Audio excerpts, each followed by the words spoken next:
Sebelum Anies menjabat sebagai Gubernur DKI Jakarta, banyak warga yang digusur secara sepihak oleh pemerintahan sebelum Anies. Heran, sama rakyat Indonesia sendiri kok main gasar-gusur gitu ya? Mudah banget sih menindas rakyat kecil. Kalau rakyat melanggar, ya sebenarnya bisa diajak komunikasi loh. Duduk bareng menghadirkan solusi yang memanusiakan manusia. Rakyat hanya ingin diajak komunikasi dengan baik. Untungnya, gubernur yang menang kala itu Anies Baswedan. Kampung-kampung yang pernah digusur oleh Ahok saat Anies Baswedan menjabat dibangun kembali. Anies dengan senyap mengajak rakyat Jakarta yang tergusur untuk berbicara dengan baik, hingga menemukan solusi yang baik juga. Untuk rakyat Jakarta dan untuk pemerintah juga. Sehingga keadilan tercipta di kota ini. Bagaimana mau ngomongin soal keadilan ke seluruh Indonesia? Lah, di ibu kota aja gak ada keadilan bagi rakyat kecil. Namun Anies sudah menjalankannya, memberikan rasa keadilan terlebih bagi rakyat kecil. Anies selalu menekankan, membesarkan yang kecil tanpa mengecilkan yang besar. Kalau semua menjadi tumbuh besar, sejahteralah bangsa ini. Kami rangkum kampung yang dibangun kembali oleh Anies setelah sebelumnya digusur begitu saja.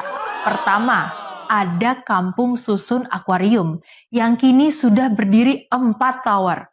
Kampung Susun Akuarium tahap pertama diresmikan oleh Anies pada 2022 kemarin. Ada juga Kampung Susun Kunir yang menyatu dengan kawasan wisata sejarah Kota Tua Jakarta.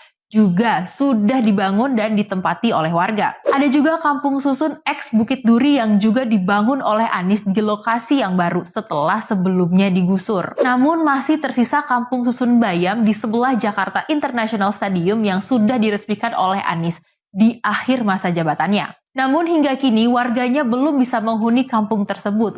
Padahal kampung ini dibongkar sendiri oleh warganya tanpa gusur setelah diajak komunikasi dengan Anies sewaktu menjabat. Setelah Heru menjabat seperti tak ada titik temu lagi. Padahal Anies saat itu menginginkan sebelum diresmikan warga sudah pindah ke sana. Kenapa Heru tak memberikan izin warga untuk segera tinggal di sana? Padahal sudah tugas negara untuk hadir memberikan kelayakan untuk rakyatnya. Sulitkah itu dilakukan? Jadi dari sini saja kita bisa dengan jelas melihat perbedaannya. Pemimpin yang begitu memperjuangkan keadilan untuk rakyatnya dengan pemimpin yang bodoh amatan dengan warganya.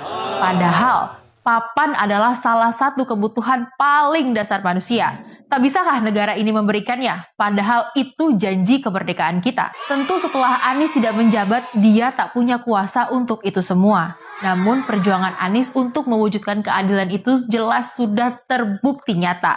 Dan saat ini sedang diperjuangkan untuk seluruh rakyat Indonesia. Lalu tahun 2024 masih mencari pemimpin seperti apa? Yang cuma meneruskan, atau pemimpin yang membawa perubahan untuk Indonesia lebih berkeadilan?